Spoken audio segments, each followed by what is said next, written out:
Hello, everyone. I am Dr. Mohammad Tawab Khalil from Pakistan, and today actually we are having a very interesting interview on the topic of climate change and disability. And today, Eryn Campbell will be joining me today. So she's a PhD candidate and a research assistant at George Mason University's Center for Climate Change Communication. Her work primarily focuses on how to engage key stakeholders in advocacy for climate and health solutions. Welcome, Eryn Campbell. How are you today? I'm great. How are you? Yeah, I am great. So, climate change and disability, it's like a very hot topic nowadays. So, I think it's an amazing opportunity today that we are having this interview with you today, and so that we can discuss, these things. So, can you tell us about the issues that are faced by persons with disabilities due to climate change? Yeah, absolutely. So I'll highlight a couple of key pieces and impacts of climate change that can be particularly impactful for people with disabilities. So one of the health implications of climate change are increases in the amount of heat illnesses that people can experience. And people with certain disabilities can be in an especially high risk for those types of heat related illnesses, and in some cases, deaths. Um, this can include people who have limited mobility or access to transportation, not being able to get into a safe space when these extreme heat events are happening. It can also be people who have uh, other mental health issues, or people who depend on others for assistance in their daily lives. So, not being able to get themselves into a safe space. Additionally, there's a lot of overlapping vulnerabilities here, and so social factors can further compound the risk of these heat-related illnesses. So people with limited incomes, for example, might not be able to just afford an air conditioner to keep themselves safe, when in previous years they might not have needed an air conditioner and the temperatures weren't getting quite as hot.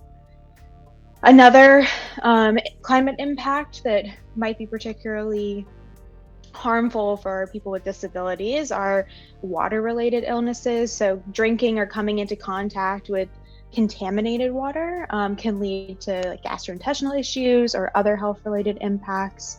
And sometimes emergency information about that contaminated water might not be as accessible to people with disabilities. So, those who have hearing loss, if they're blind or have low vision, or other cognitive disabilities might not have the same access to those alerts.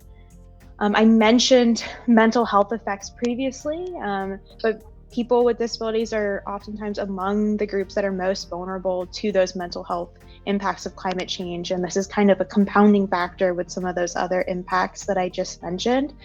And then lastly, extreme weather events can also lead to a higher risk of injury or sometimes death for people with disabilities.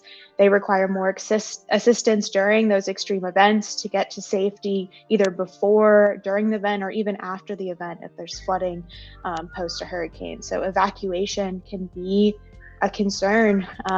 Also, power outages that result from those types of extreme events can affect their access to their medical equipment, like their portable oxygen for certain disabilities. And those people rely on those things in their day-to-day lives and can't afford to be impacted by that. So climate change is really a important issue that we need to be talking about when we're talking about patients with disabilities, and continuing to consider how these climate impacts and other overlapping vulnerabilities can harm these groups, and will be particularly important moving forward into the future. Yeah, I totally agree with you. I mean, I just had one of my patient who had spinal cord injury, and he was, paralyzed below his belly.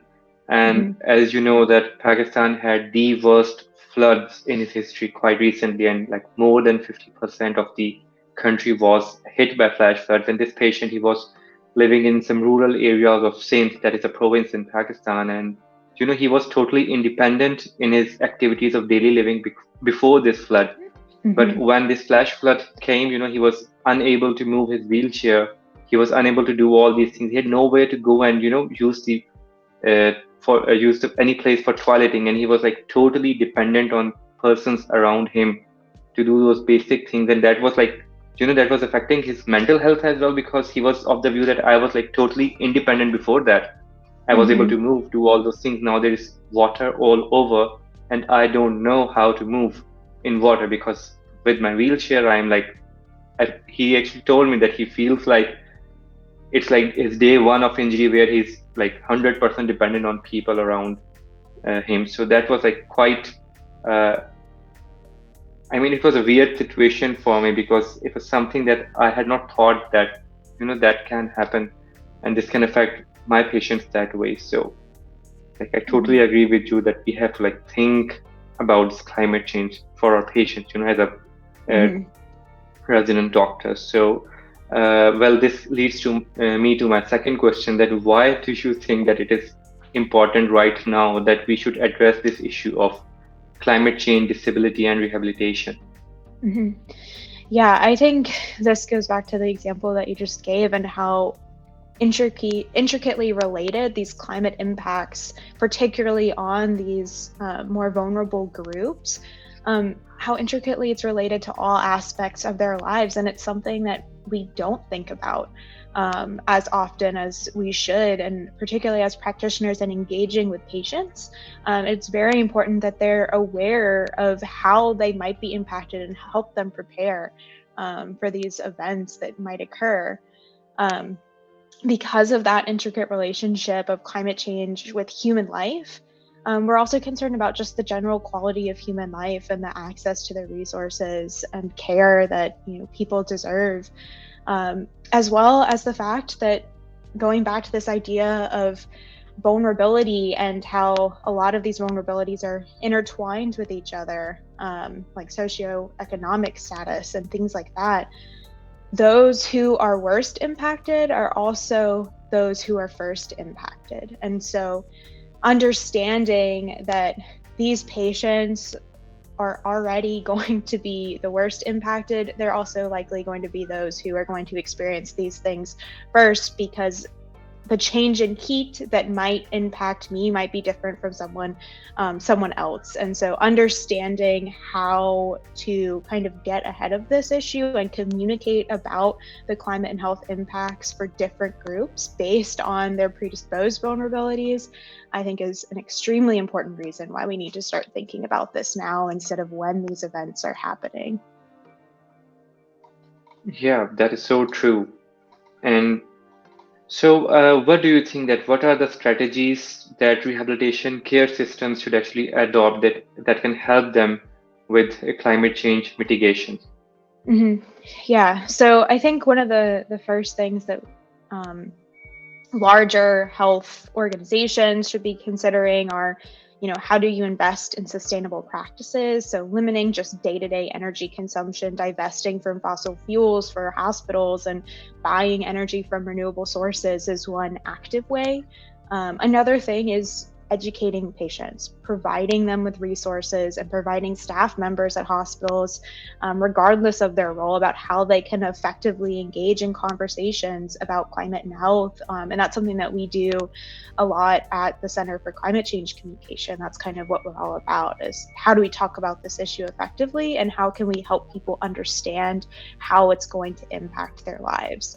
And then lastly, engaging in advocacy at local, in the US state and federal levels, whatever different levels apply to your home country, just engaging in advocacy for climate health and equity solutions so that we can bring this to the forefront of our leaders' minds and help them understand why this is impacting their constituency, and why, beyond just the climate impacts on health, we can move forward in a more equitable way to address those vulnerabilities that I've talked about a few times.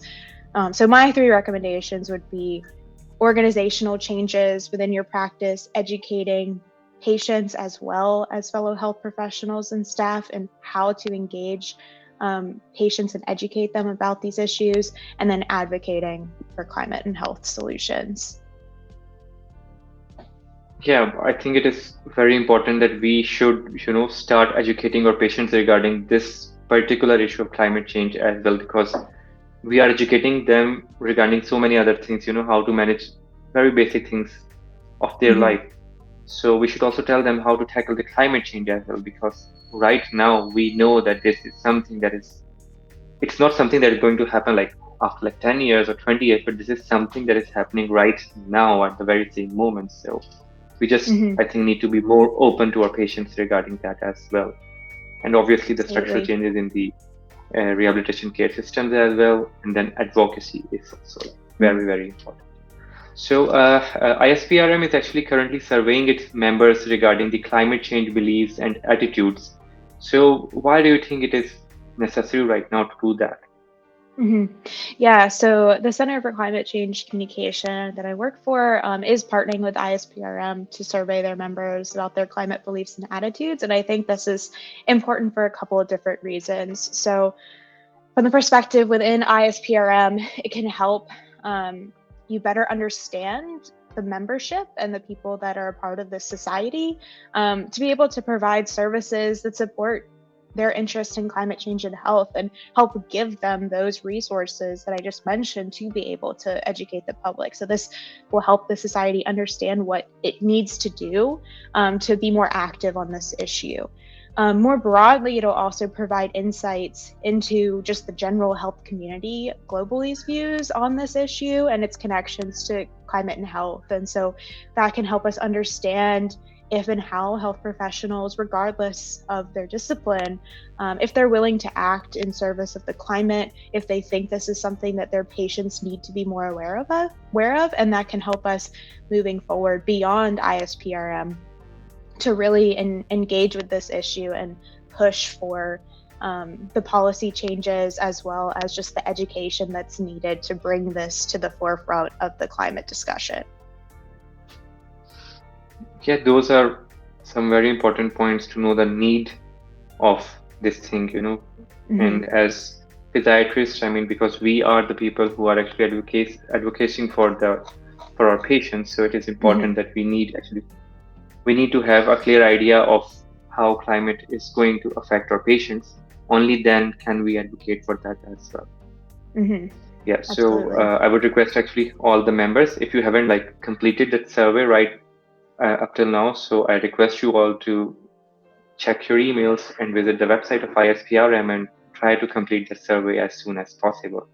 So I would like to thank you for giving us time for this amazing talk on this very important topic, which is often neglected. But I think it's about time that we get fully aware regarding the importance of climate change for our patients and for Hmm. persons with disabilities. Thank you Absolutely. so Thank much, you Eryn. so much for having me. Hello, everyone. I am Dr. Mohammad Tawab, third year resident in physical medicine and rehabilitation from Pakistan. And today we have Dr. Marclee Alexander.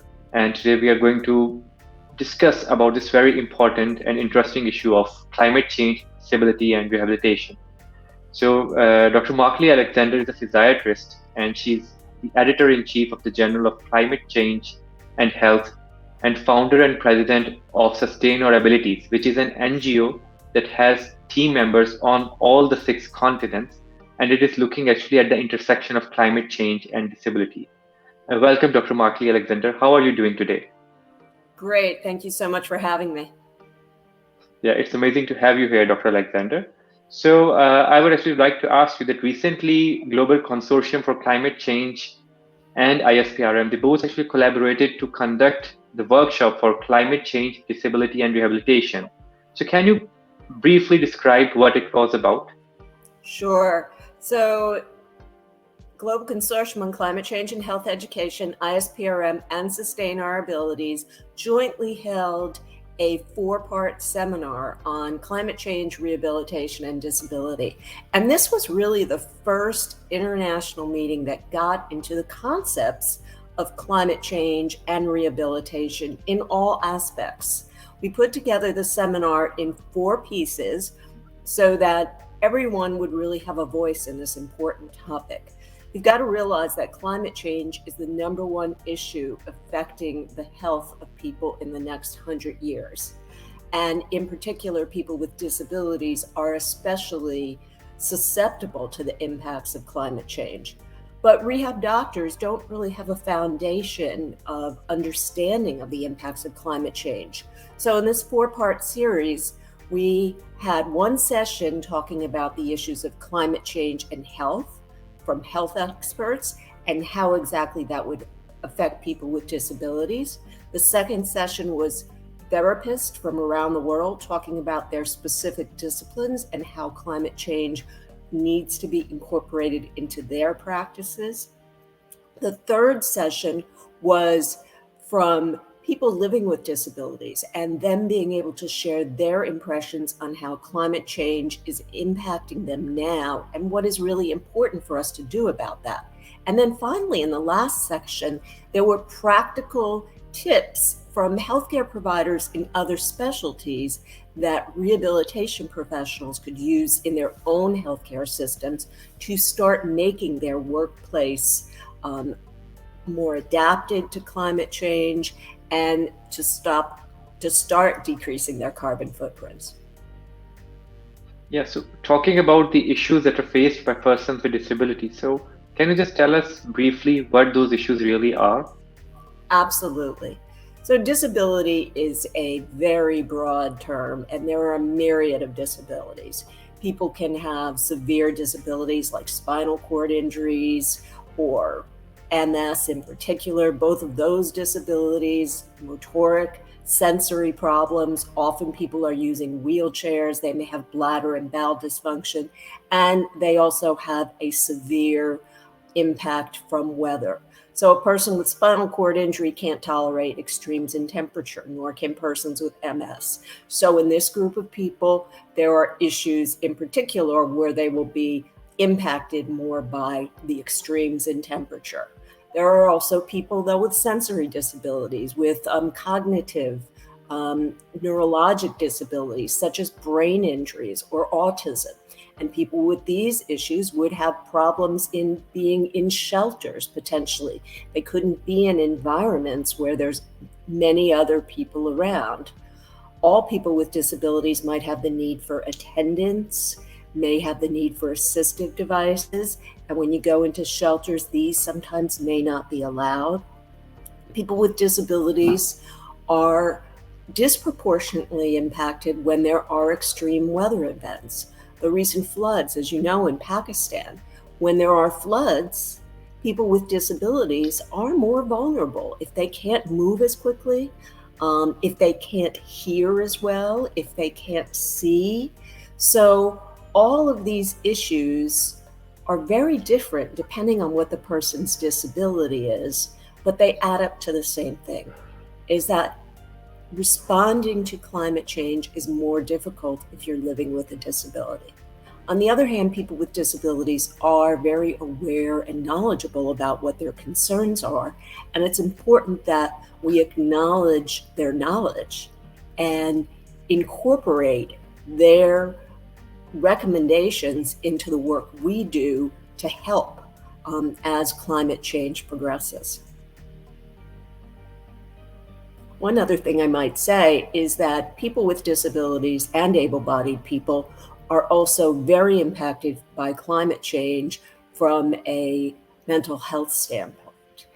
The issue of climate anxiety is increasing, depression, and also solastalgia, which is a term which describes really a loss of a place you formerly knew.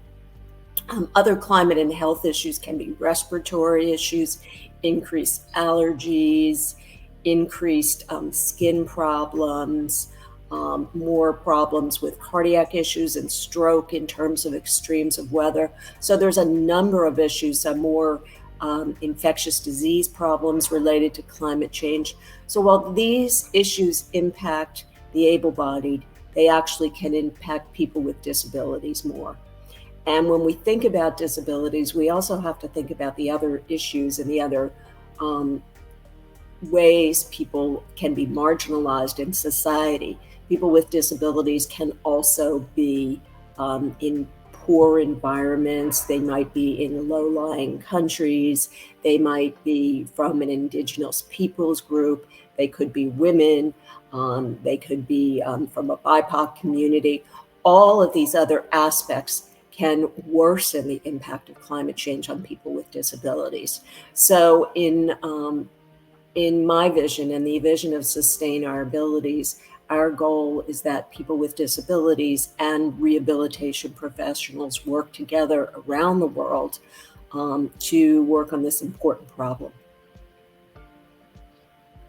Yeah, I totally agree with your vision that physiatrists should work with the persons with disabilities for climate change. So I would just like to know your views that how do you think that that actually this workshop that ISPRM and Global Consortium on Climate Change and Sustain Our Abilities they actually conducted, and how do you think that this workshop would be of interest and would be of importance for PRM specialists around the globe?